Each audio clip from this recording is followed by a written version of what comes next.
శ్రీకృష్ణ జన్మాష్టమి రోజు హిందుస్థాన్ లో అమ్మవారి తలకాయ ఎగిరితే కాంప్రమైజ్ సమస్య లేదు.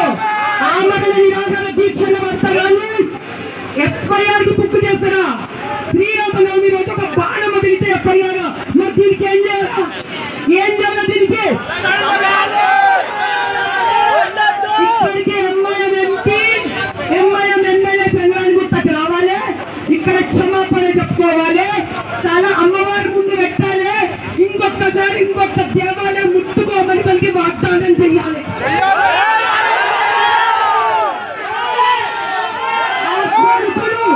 ఆ కొడుకులు వచ్చేదాకా సరే ఎందొచ్చినా సరే ఈయన కోసం ఆమరణ నిరాకరణ దీక్ష చేస్తారు.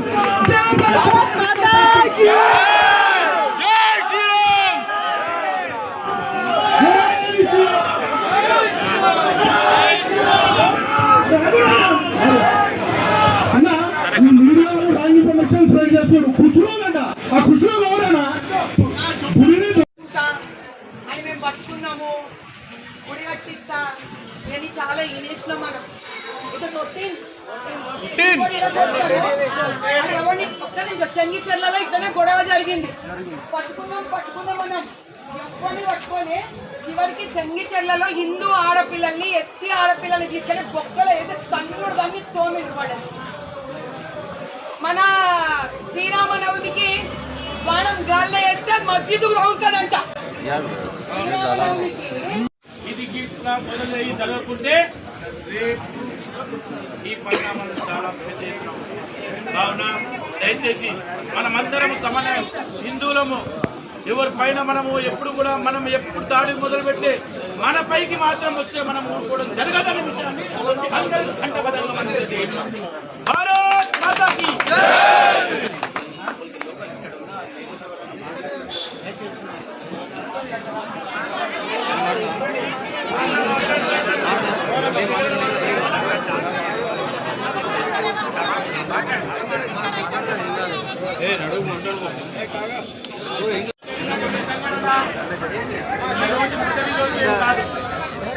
మనకందరికీ తెలుసు. ఇదే వినాయక చవితి ముందు వినాయకుడి పని చేయకుంటే కూడా ఇదే రకంగా పెద్ద కూర్చొని రాత్రి బావుల్లో పోలీస్ స్టేషన్లలో ఉన్న రోజు ఇదే రకంగా పక్కన ఉన్నటువంటి కాలనీలో హనుమాన్ టెంపుల్ నిర్మాణం హనుమాన్ విగ్రహం పెట్టి పూజ చేస్తామంటే అవుతుందని చెప్పేసి రాత్రి బావుల్లో రోడ్ల పైన కూర్చోబెట్టి ఈ రకంగా చేయడం జరిగింది. ఈ రకంగా కాలనీ తారేడుగా ఇక్కడ నివసిస్తున్నటువంటి హిందువులను అందరినీ కూడా భయాందోళనకు గురి చేసి వీళ్ళందరినీ కూడా ఇక్కడ నుంచి తరిమేసి ఇక్కడ మొత్తం కబ్జా చేయాలన్న ఆలోచనతో ఇక్కడ ఉన్నటువంటి వాళ్ళు కావున ఇది ఏ రకంగా ఎదుర్కొందాం, మనం అందరం అందరికీ రక్షణ ఉందాం, మనం అందరితో కలిసి పోదాం. ఈ రోజు మన భారతదేశం గొప్ప దేశం మనకందరికీ తెలుసు. ఈ రోజు బంగ్లాదేశ్ ప్రధాని కూడా ఈ రోజు మన దేశంలో చోటు ఇచ్చి ఆమెను కాపాడుకోవడం జరిగింది.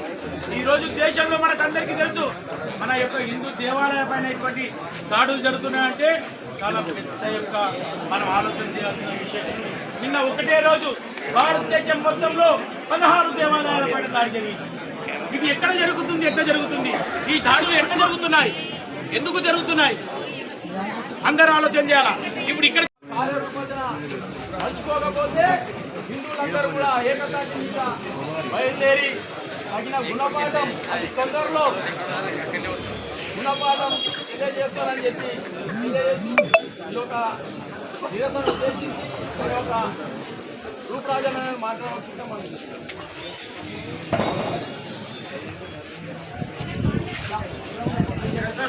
भारत माता की जय, भारत माता की जय, जय श्री राम, जय श्री राम. जरा అందరం మనం కూర్చుంటే మంచిగా ఉంటుంది. కూర్చోండి ఒకసారి, జర కూర్చుంటే మన నీట్గా కనిపిస్తుంది. జర కూర్చోండి, అందరూ కూర్చోండి. ఎక్కడి నుంచి కూడా